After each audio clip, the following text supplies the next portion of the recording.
Graham Hunter, good morning to you. How are you? How do you think I am? I've just had to sit and listen to that. No, it's as usual, by honest, particularly put. Having lived in Spain for 20 years, I wouldn't tout myself as an expert in the Scotland national team. I had the great good fortune of spending a day and a half with them at the weekend, and measuring up what Owen was saying there compared to what Steve Clarke was telling me about the system of three at the back, and why McTominay sometimes steps in there. I'm not certain that he will in this instance. Watching as well the good humour, I spoke or worked with every person in the squad apart from Gilmore and McTominay, who were still to arrive. And, the one thing that I didn't hear there from on that comparing to my perspective is goals. I think that we are now a really well coached side, really well organised side, far more difficult to beat, irrespective of the early experiences of Steve Clarke at the hands of Belgium and Russia. And what the key thing to whether Scotland can finish second or third, and because I don't see them winning the group, I think that's at this stage too big an ask. However, not impossible. I don't see it as impossible that they win the group. And can they tuck away chances such that their ability to organise and to defend and to lower the goal count against counts for wins? I think that's the number one problem. And let's see what Che Adams brings. Let's see if Nisbet has his moments. My preferred option is that the connection between Lyndon Dykes and Ryan Fraser probably is the thing to rely upon. Lee Griffiths not being fit enough or not having had enough games is a blow because he's a natural goal scorer. So let's wait and see. They beat the Jets a couple of seasons ago at home. I see no reason why they can't beat that. I think that Croatia are not significantly better than Serbia, in my humble opinion. And although it was a little bit nerve-wracking, we went through in Serbia on penalties. So I think Owen's analysis, it was pretty much on the spot. It's not impossible that this group becomes the first ever to go through a qualification group in a tournament, but it'll be knife edge as usual. I mean, at least you're there and have many things to be excited about. And as we were saying, I think probably before you came on, loads of great young players who are actually playing really well. You have, a bunch of very talented players who are all in the reckoning for their own club's Player of the Year. This is true, Jerry. You remind me of the last time Aberdeen went to a final and I met up for a couple of drinks with Kevin Bridges. I hope Kevin's famous in your country, who's a mad Celtic fan. So we had a couple of drinks and he reached over and he patted me in the head.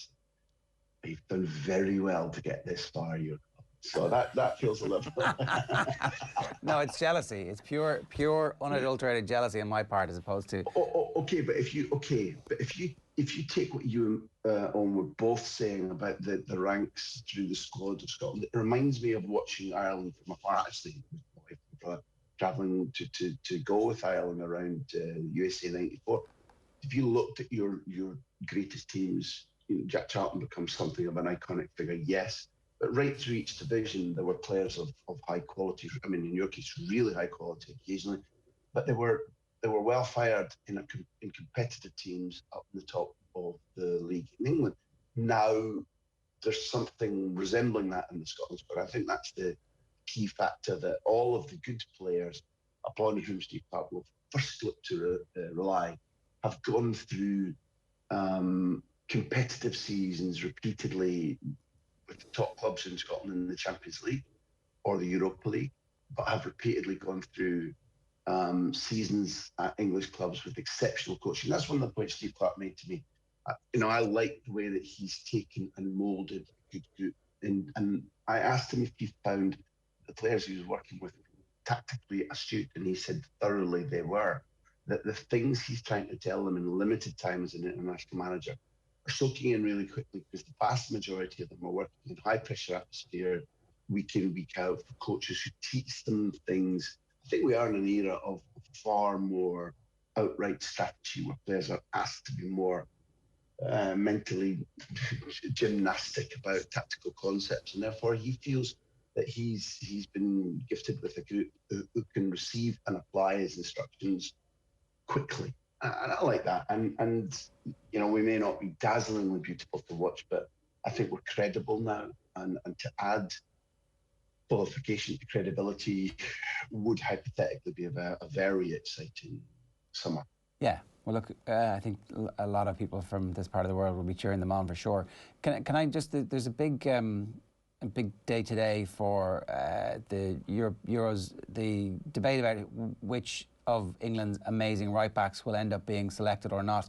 Kieran Trippier is somebody who obviously has played and won a title this year in Spain. People are kind of saying, we're hearing it a lot, oh, he's been absolutely sensational this year, but I don't think everybody who's saying that has seen as much of Kieran Trippier as they might have. So what is the truth? What kind of a season did Trippier have in La Liga? The quality of his link play and positioning and use of the ball was very, very high indeed. He often played as a wing back, rather often, I say, not predominantly. The predominant system that Atleti used for about 46% of the games was 4-4-2, or a variety of it, if you want to call it 1-1 up front, but he was a right back, effectively. But a right back, Jared, and I think this is important, who was asked to play as a wing back. Often that happens. You do a wing back's job, you play up and down as regularly as a wing back in a five.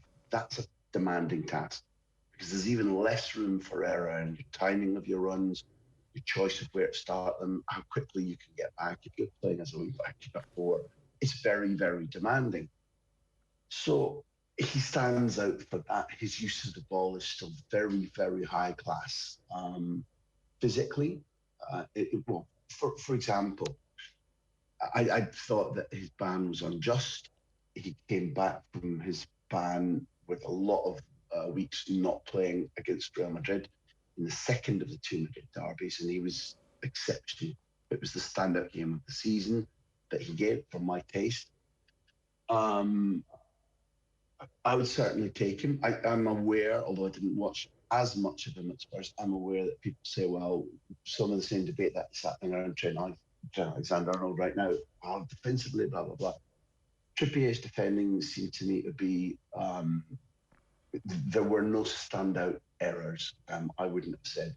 My perspective on him is that he's a tremendous fighter, a real terrier, an aggressive, competitive guy. And I think he's changed over a couple of years under Cholo Simeone. And albeit that I'd be appalled if Trent AlexanderArnold doesn't go.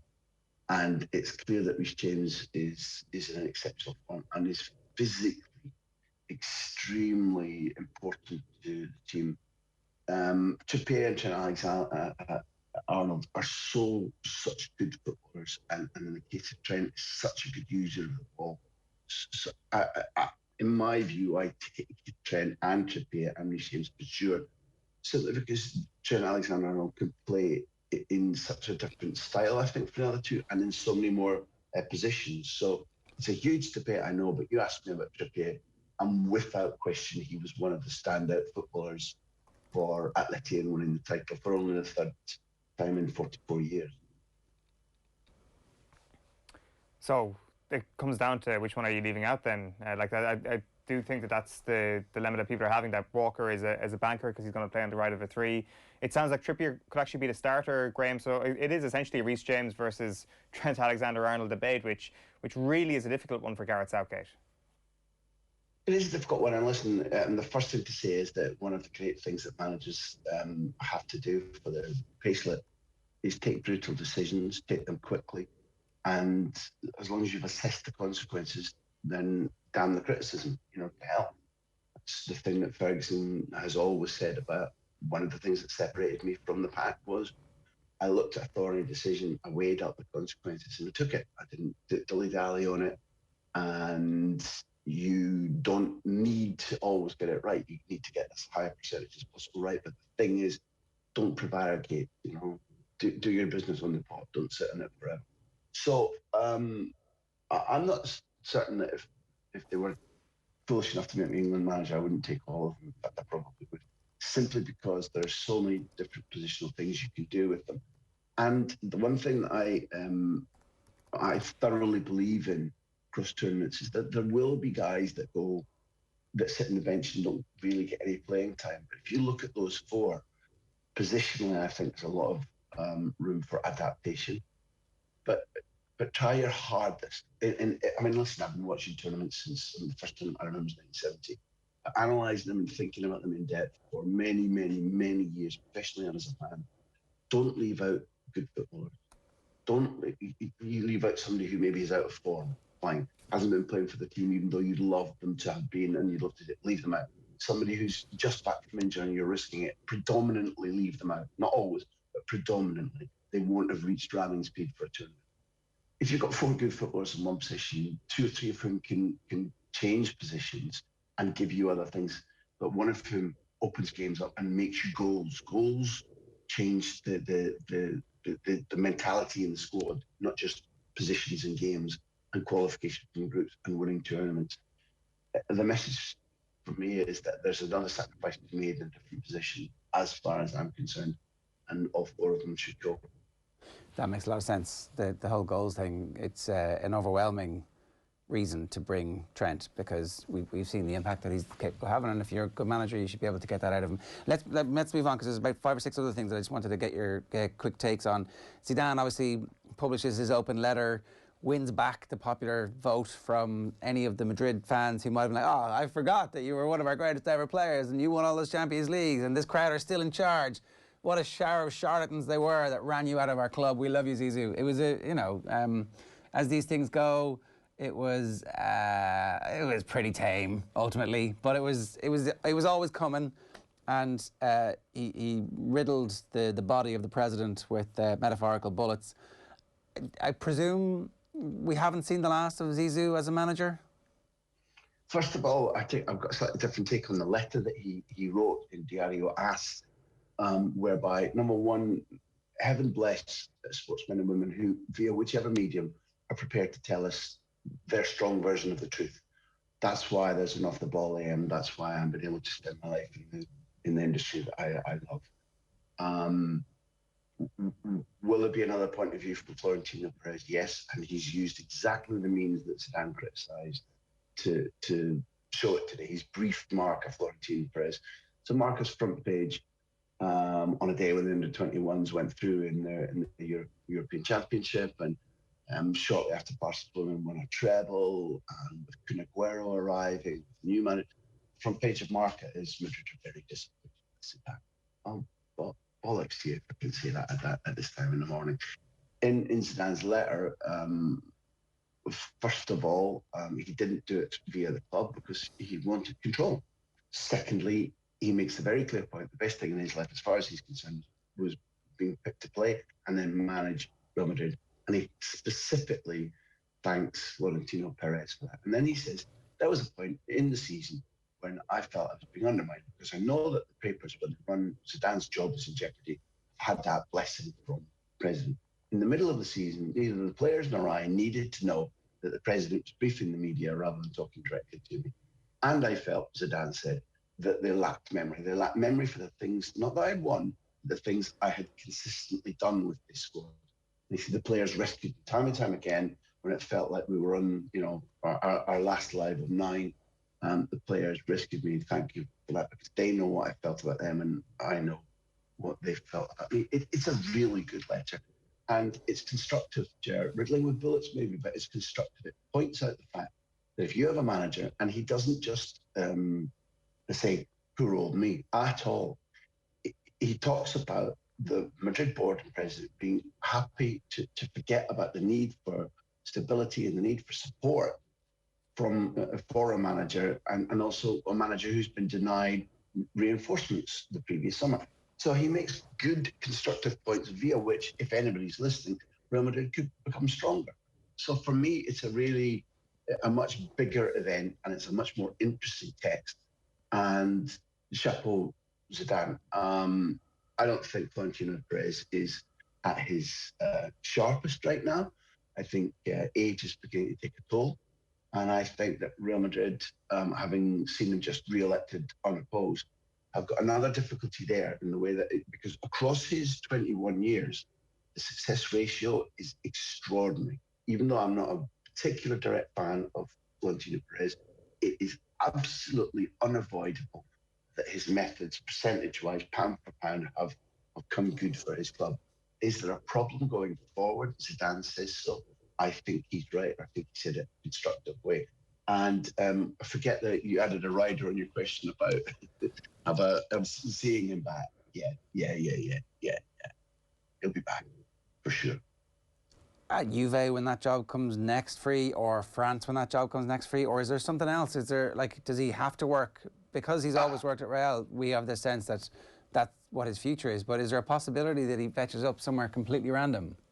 I've said on your show during the months when, I was certain that he was briefing that he was going, and the way he dodged questions about even wanting to stay for months in writing and talking about my suspicion, not knowledge, not a big news story. My suspicion was that he was leaving, and my suspicion is that that Deschamps will likely, not definitely, be replaced by Zidane after the Euros. We'll see. Again, that's a speculative pitching the story forward, but that's what I think Zidane wants to happen, and I think it will. I think that will happen. There was a rumour, and look, I didn't get a chance to stack up where it was coming from, about Ancelotti perhaps being the next Madrid manager. And in many ways, that makes the most sense of some of the available candidates. What's the feeling in Marca and us and your own feeling about what's next? Number one, that would surprise me a lot, the degree to which Florentino and Carlo Ancelotti drifted very firmly apart during the last season. The pain that Ancelotti felt at the way he was dismissed, having done an extraordinary job. But that doesn't feel right. That would surprise me hugely. The real front runners are, for example, the last time Zidane left was a high society wedding in Madrid in the summer. I was lucky that I had a friend there at the same table as Jose Antonio Sanchez, the general manager of Madrid, or general director, and Florentino Perez. Pochettino was at the same wedding. There was a point in which, when the meal was breaking down and the speech had started, the tables mingled, and Poch went to speak to the two executives at Real Madrid, and they said to him, "When you renegotiated your contract recently, you didn't put a break clause in it, did you? A get out clause?" He went, "No." He said, if you had, you'd already be the Madrid manager. They came for him then, couldn't get him from Spurs. I don't know whether Paris Saint-Germain would find a way to where they go next, to let Pochettino go so quickly. But it's patently clear to me that Pochettino wants the Real Madrid job and would move to Paris Saint-Germain immediately. And there is an unscratched itch. How often in football, never mind other sports, there's an unscratched itch suddenly becomes scratchable as soon as the available opportunity arises. People tend not to forget in football, that guy scored against me, that manager looks good to me, I wanted him 3 years ago, I get him now. He's the front runner. There are other candidates. It's absolutely clear. Conte at Real Madrid, it would just be explosive. It would be, I'm certain he'd make Real Madrid better. I'm certain he'd make them dangerous. But Conte and Florentino Perez, I think it would just be, two angry Scots in a phone booth on a Friday night with a bottle of whiskey between them. So no, don't see that. And Raul's the other runner, has been coaching the B team, has been doing well. It is a relatively favoured son of Florentino. Not an outright two-horse race, but those are the two leading candidates. Raul, legend of the club, and Poch in number one position at the moment, if anybody can find a way to crowbar him out of Paris Saint-Germain. Okay, that is really interesting, and all of those scenarios will actually make for plenty of the soap opera that we've come to know and love around Real Madrid. As the dust settles on the game of the weekend, what do you think happened to Pep? Yeah, bloody hell, I wish I knew. I can't hide from the fact that I thought that City would win. I think that I don't have anything new to say about, particularly Fernandinho, not Rodri. In my opinion, he's stacked up a lot of games, but I still think he is. I'm a little bit concerned about his development, if I'm completely honest. But I think, never mind the fact that I was completely shocked when it looked as if Pep put that aside, going, right, all the debate, all the Chelsea have beaten us, Tuchel's maybe my equal. How does City play? We're going to go out there and we're going to tear them apart. We're going to just shred them. I understand how to get this Chelsea team opened up. I'm going to put attacking players everywhere, and we're going to shred them. And we're not just going to win this, we're going to come away having said, we are Manchester City. That's what it feels like he decided. He just went, these guys are too mobile, too technical, too quick. We'll open them up. It didn't come close to happening. I thought that the halftime 1-0 was a 1-0 massacre. And again, you people like me, we say these things after the match. It's painful for managers who have all kind of intricate situations. They know their players, they plan, and we just opine. Okay, fine. But when Fernandinho comes on, again, from my taste, instantly it's like the structure's there. The movement, the way in which the pieces linked together, the way in which the chances were created, even across a game where Chelsea were undoubtedly the better side. For my taste, City probably had the better chances. I thought Rudiger's a central figure in any post analysis because although I'm not certain you can send him off, it's like Ramos and Salah, isn't it?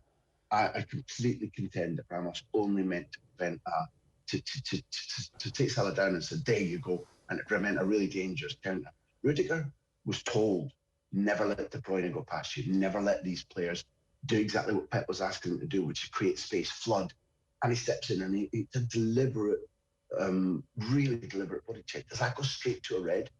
But then you add in the damage that he's done, which the referee can't know instantly.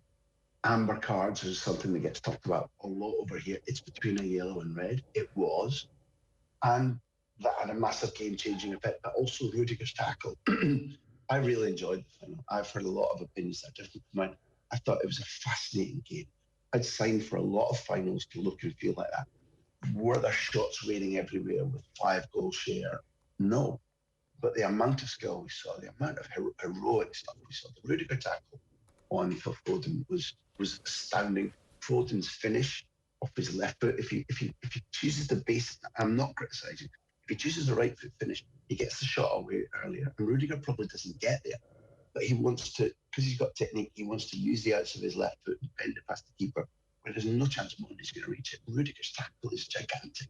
That, for me, was with Mount's pass, goes down in the annals of European Cup final history. Absolutely extraordinary. I thought it was a remarkable decision from Pep. I thought that once he changed it to having Fernandinho there, Chelsea had fewer places to go, and City looked like they might turn it around and win it. He didn't. It was a mistake. They lost.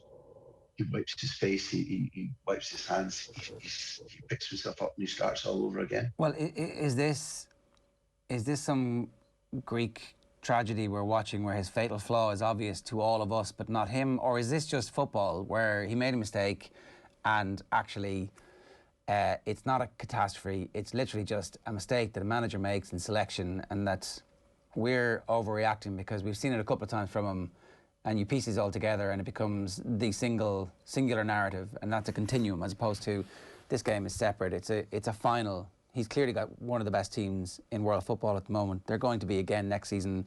The youth coming through are sensational, and you don't win every year. Like, what's the truth?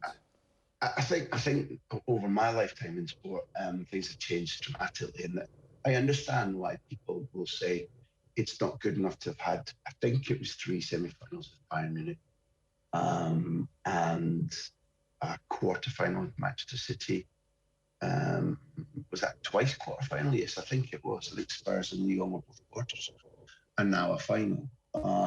Yet there were certainly times during my career when it would have been written as, look at that record. He's a natural winner. A trophy is coming soon. If you looked at Horse and you looked at the form, and you went, fourth, third, fourth, fifth, sixth, second, you'd say there's a win coming soon. I'll put money on that Horse.